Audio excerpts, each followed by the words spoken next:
Hello viewers, welcome back to मोर्चिला height. मोर्चिला height में आप सबका स्वागत है। तो आज के इस वीडियो में हम एक ज़रूरी विषय पर चर्चा करेंगे। जैसे कि आप सभी लोग माइकोराइज़ा से परिचित है, तो मैं उसी के बारे में आज बताने वाला हूँ कि माइकोराइज़ा किस तरीके से हमारे पौधों के लिए काम करता है और ये माइकोराइज़ा है क्या चीज़ और ये कितने प्रकार का होता है। तो ये वीडियो में यही दिखाने वाला हूँ, बने रहे अंत तक। माइकोराइज़ा एक फंगस है ये, जो कि हमारे फसलों के लिए, पौधे की जो जड़ें हैं उनके लिए काफ़ी अच्छा माना जाता है। तो यहाँ पे हम बात करेंगे माइकोराइज़ा कितने टाइप का होता है। तो ये दो तरह का होता है, एंडोमाइकोराइज़ा और एक्टोमाइकोराइज़ा। जो एंडोमाइकोराइज़ा है तो आमतौर पे यही माइकोराइज़ा यूज़ किया जाता है हॉर्टिकल्चर और एग्रीकल्चर में। तो एंडोमाइकोराइज़ा का जो काम है वो हमारे पौधे और जो सॉइल है उसके बीच का एक संबंध स्थापित करता है। माइकोराइज़ा हमारे पौधों और मिट्टी में सहजीवी संबंध स्थापित करता है, यानी कि सूक्ष्म तत्वों का आदान प्रदान। जैसे इंसानी शरीर में हम लोग खाना खाते हैं तो जो ज़रूरी चीज़ें होती है वो हमारे शरीर में लगती है और जो वेस्ट है वो बाहर निकल जाता है। उसी तरह से प्लांट भी कार्य करते हैं, क्योंकि मिट्टी में बहुत सारे पोषक तत्व होते हैं और हम स्प्रे के माध्यम से भी पौधे को पोषक तत्व देते हैं। तो पौधा सभी तरह के पोषक तत्वों को ऑब्जर्व कर लेता है। सभी तरह के पोषक तत्वों को ऑब्जर्व करने के बाद जो ज़रूरी पोषक तत्व होते हैं उनका इस्तेमाल करता है। रिक्वायरमेंट होती है जिस तरह की पौधे को, उस हिसाब से यूज़ करता है। और जब डोरमेंसी में प्लांट जाते हैं तो जितना भी न्यूट्रिशन होता है वो सारा तनों में स्टोर हो जाता है, और जो वेस्ट मटेरियल होता है, अपशिष्ट पदार्थ होते हैं जो, वो जड़ों के माध्यम से बाहर निकल जाते हैं। तो उनको बाहर निकालने में ये सक्षम है, हेल्पफुल है। तो इसी को हम सहजीवी संबंध कहते हैं। अपशिष्ट पदार्थों का हमारा पौधा रिसाव करता है, उनको ये पौधे से अलग करता है, और साथ में जो मिट्टी में सूक्ष्म पोषक तत्व है उनको ये पौधे से अलग करता है, और साथ में जो मिट्टी में सूक्ष्म पोषक तत्व है उनको पौधे के लिए भोजन बनाने में मदद करता है ये, क्योंकि ये जड़ों के आसपास एक समूह में इकट्ठा हो जाता है और दूर दूर से हमारे पौधों के लिए जितने भी सूक्ष्म तत्व है उनको ये एकत्रित करके हमारे पौधे तक पहुंचाता है, जिससे कि पौधों को भोजन बनाने में आसानी रहती है।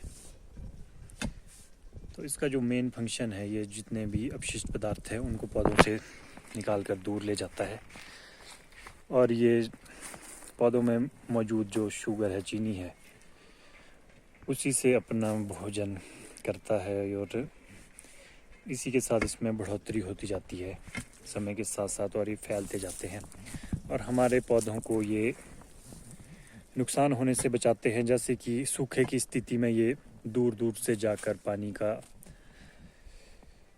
की व्यवस्था करते हैं हमारे पौधों के लिए। मिट्टी के नीचे गहराई से पानी को पौधों की जड़ों तक पहुंचाने में मदद करते हैं। इसके साथ ही अन्य जो सबसे ज़्यादा अगर बात की जाए तो फास्फोरस, क्योंकि हमारे पौधों की ग्रोथ के लिए, जड़ों के विकास के लिए सबसे ज़रूरी पोषक तत्व है, उसको पौधे तक पहुंचाने में ये काफ़ी कारगर है।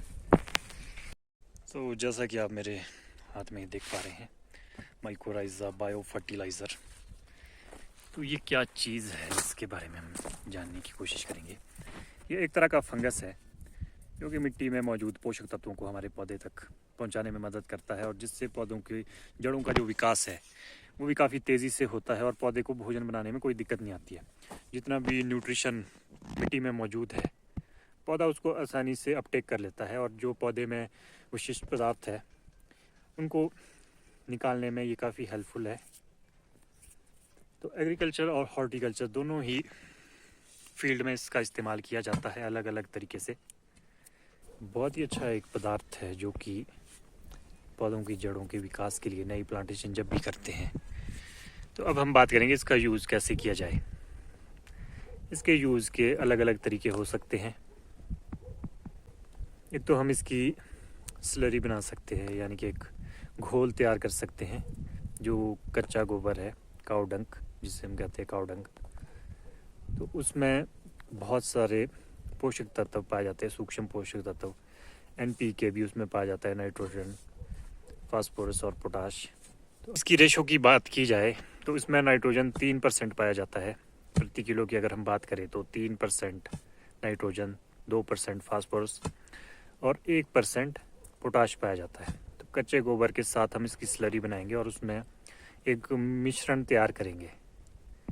जब हम प्लांटेशन करेंगे तो हम उसमें पौधे की जो जड़ें हैं उनको डिप करेंगे और जो वो हमने घोल तैयार किया होगा वो जड़ों में अच्छी तरह से चिपक जाएगा, जिससे कि जब हम नया प्लांट लगाएंगे तो जितने भी मिट्टी में नीचे न्यूट्रिशन है, सूक्ष्म पोषक तत्व है, तो वो इजीली हमारे प्लांट को मिलेंगे और जिससे कि हमारे पौधे की ग्रोथ अच्छी होगी। तो आगे हम बात करेंगे अब माइकोराइज़ा को हमने किन चीज़ों से बचाना है। क्योंकि एक तो माइकोराइज़ा जो ये फंगस है, ये 60 डिग्री से जो ज़्यादा का टेम्परेचर होता है उसमें भी ये नष्ट हो जाता है। दूसरा, हमें फंगीसाइड कीटनाशक का छिड़काव नहीं करना है। अगर हम माइकोराइज़ा का यूज़ कर रहे हैं तो फंगीसाइड और कीटनाशक का छिड़काव ना करें और विषैले पदार्थों से बचा कर रखें, तभी ये मल्टीप्लाई होगा और इनकी जो तादाद है वो बढ़ती जाएगी।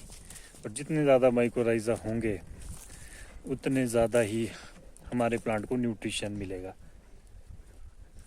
तो माइकोराइज़ा को प्रोटेक्ट करने की ज़रूरत है, किसी भी तरह के फंगीसाइड और कीटनाशक से बचना है।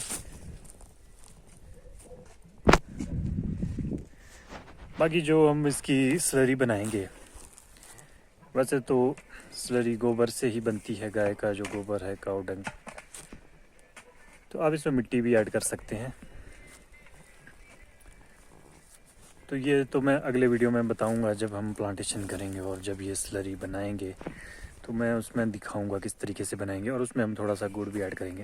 क्योंकि जो माइकोराइज़ा है उसको शुगर की ज़रूरत पड़ती है, क्योंकि जो माइकोराइज़ा का भोजन, मुख्य भोजन है, वो शुगर ही है। पौधों की जड़ों से ये अपने लिए शुगर का इंतज़ाम करता है। पर्याप्त मात्रा में शुगर, पौधों की जड़ों में मौजूद जो शुगर होता है उसको ये अपने भोजन के रूप में इस्तेमाल करता है और ये पौधों की जड़ों पे एक ऐसी प्रोटेक्टिंग लेयर बना देता है जिससे कि हमारा पौधा